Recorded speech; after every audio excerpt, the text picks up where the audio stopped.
बेटी अपनी होती है और बुआ पराई क्यों? माँ, इस बार राखी पर मैं ज़्यादा दिन के लिए आऊँगी क्योंकि अभय को ऑफिस के काम से बाहर जाना है, तो मैं वहीं रहूँगी। निभा अपनी माँ को फ़ोन पर बता रही थी। माँ बोली, बेटी ये भी कोई बताने वाली बात है? तेरा ही घर है, जब तक मर्जी हो रुक जाना। मैं अभी सबको बता देती हूँ और तेरी पसंद की खाने की चीज़ें भी लाकर रख देती हूँ। सरला खुशी खुशी फ़ोन रखकर अपने बेटे और बहू को बताने गई। सुनो बेटा अनुज, इस बार निशा राखी पर ज़्यादा दिन रुक कर जाएगी। तू भी कुछ दिन की छुट्टी ले लेना, कहीं घूम आएंगे। अनुज बोला, माँ दीदी अभी तो गर्मी की छुट्टी पर रुक कर गई थी और उनकी बेटी मेरे बेटे को पढ़ने नहीं देती। उसकी परीक्षा भी आने वाले हैं।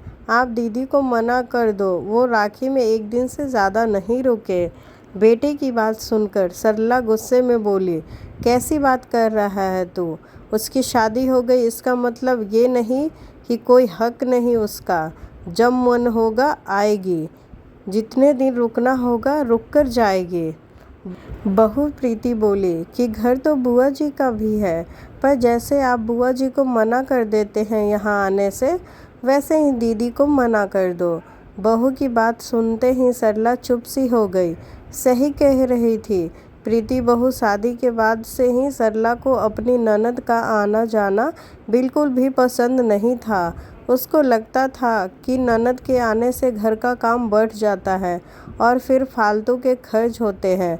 वो अलग, सरला की ननद बहुत ही लाडली थी अपने भाई की।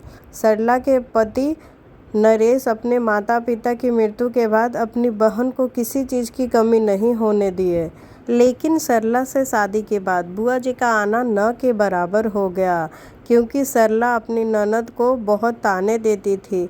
उसका आना जाना सरला को अच्छा नहीं लगता था।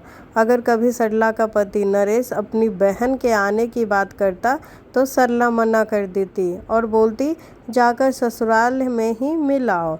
नरेश ने भी घर में झगड़े न हो इसलिए चुप रहना ही ठीक समझा।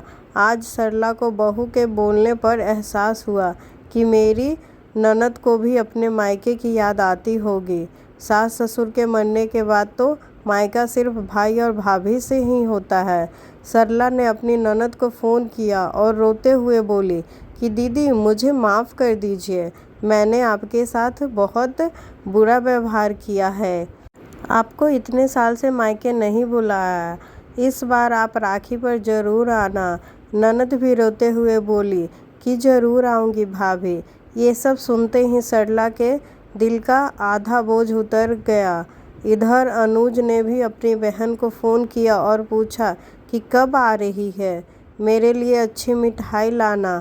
सरला आश्चर्य से ये सब देख रही थी। प्रीति बोली, माँ जी मुझे माफ़ करना, कुछ दिन पहले ही बुआ जी से बात हुई थी। उनका घर आने का, सबसे मिलने का बहुत मन हो रहा था, पर आपके डर से वो नहीं आ रही थी, इसीलिए मुझे ऐसे बोलना पड़ा।